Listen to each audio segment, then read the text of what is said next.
Good afternoon everyone. So I'm going to be running a little experiment. My first full vlog in 60 frames a second. It's going to be a very big file. Seeing as recently there's been low winds, I've just come back from Jamaica. This is the first vlog I've done since. And all the footage I've got has been good enough that it's been steady and on the tripod. So I haven't had to slow it down 50%. I've been able to maintain it at 60 frames per second.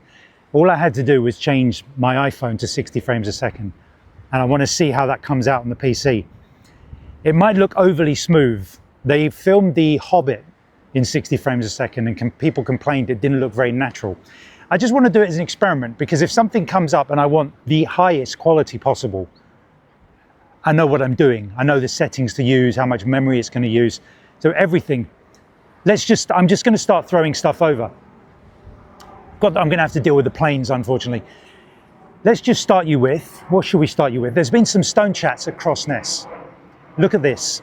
So first of all, the male, Norman Roadfield, it landed on this post. I've had to cut out a little bit because of wind, but pretty good. This really stationary. There was a slight stutter momentarily. It was on the post.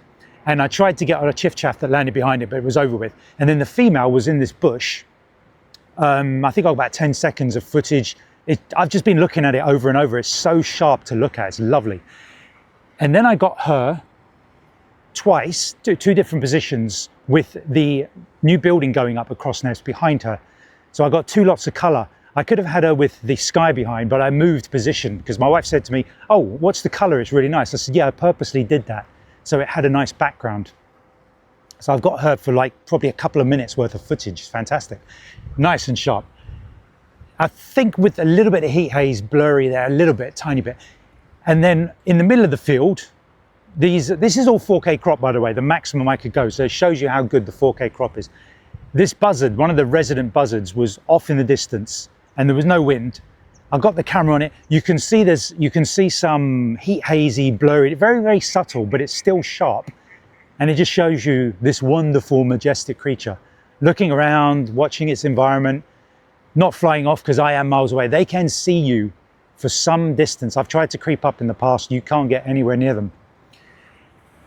I enjoyed that. And then just before I was going home one night, a great heron landed. The sun had already well and truly gone, but there was a little bit of color in the sky. So I filmed it. It landed on the top of this tree, a short tree. And you can see all the little fly, wherever they are, mosquito-y bugs flying around it very noticeably. I don't know if they were just there in that area and that's where it decided to land, or it smelled of fish or other things around its beak and that's where they were. Apart from that, just now, there was a redshank right there, a layup shot. A little bit more wind today. I filmed it. I'm going to cut away the bits because I saw the wind start up and then stop, so I'm going to cut away the bits, but you'll be able to see it in all its glory. And I was too far zoomed in, and a couple of times it did that head bounce and the head went out of the frame. But that's flown off because something went over and scared everything off. I didn't see what it was.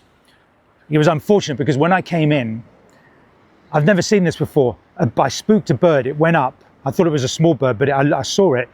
It was a sparrowhawk, and I think it was deep in the bush in Norman Road Field, and it came out, heard a rustle, and it looked like it had something in its claws. And just before I got there, some starlings took off, so maybe it caught a starling. And I went round trying looking to see if it had landed somewhere to devour this bird. And I was like, there's no way I could have got it with my dot sight because it kind of flew over the hedge and away. I couldn't see where it went. But there's been talk here of at least four bar-tailed godwits. So I had to do some real searching. And the funny thing was, I had my camera on the black-tailed godwits. Well, I'll show you now. Look, I'm going to switch. This is what I'm seeing, how far they are. They're right over there. And I'm using my 4K crop. Pretty impressive, 60 frames a second. It's so smooth. There's no jitteriness as you pan. But as I was looking, I thought, how am I going to find this bar-tailed godwit? And funny thing is, it did stick out because it had more striping on the back. And I got some footage yesterday, but I think I've improved it today, much more steady. So I'm showing you that. That's what you're seeing today's footage. It didn't do anything unusual. It just moved around. You can see it looks slightly smaller than the black-tailed godwits. Once you see it, you're like, you can't unsee it, if you know what I mean. The bar-tailed, I keep getting these back to front. The black-tailed godwits don't have that patterning on the back. So that's obviously what it was. And then just as I was coming in, there were a couple of chiff-chaffs jumping around. There's one just landed up there. Another one in there, yep. I got a couple of pictures. Now, obviously, they'll be fine in 60 frames a second, 4K, because they're high definition anyway. So a couple of those were pretty sharp. And they're always in this area here, the outflow. And then in another area, a secret squirrel area I went to, I just was focusing my camera in on a bird on a reed. And in the distance, there was a white bird being chased by a crow. It's like, it's a barn owl. Forget this bird so quickly. I saw it go down and I'm like, okay, I stood there for 10 minutes waiting for it to come back up. I should go down that area. So I walked down, and as I was looking over, it was on the ground somewhere. I flushed it on the other side of this fence, and it went up. Kept looking. I saw it occasionally come up, and stood there for about 20 minutes. Where is it? And then I saw some crows coming over, and I thought the crows will see where it is, and they'll probably, spook it up. And it worked. Well, I'd say it worked. I didn't plan it. They came over, and I watched them. They're making a noise. And then two of them circled round to the left into the trees. And I was like, right, what? And they started calling. And I was like, right, okay, keep an eye. And this barn owl appeared in the tree line. And I was set for flight shots in daylight. And because I don't use auto ISO, I must give it a try. Because what I'm afraid of, because I use fully manual mode, I have to adjust settings to compensate for any changes and have to be quick. But unfortunately, this bird, the barn owl, was within the tree line, dark. I would have to have used 3,000 to 4,000 ISO. And as soon as it came out in the sun, it was like, I could see it was already overexposed. And I was like quickly dialing the dial back. I'd already lost 3 or 4 shots.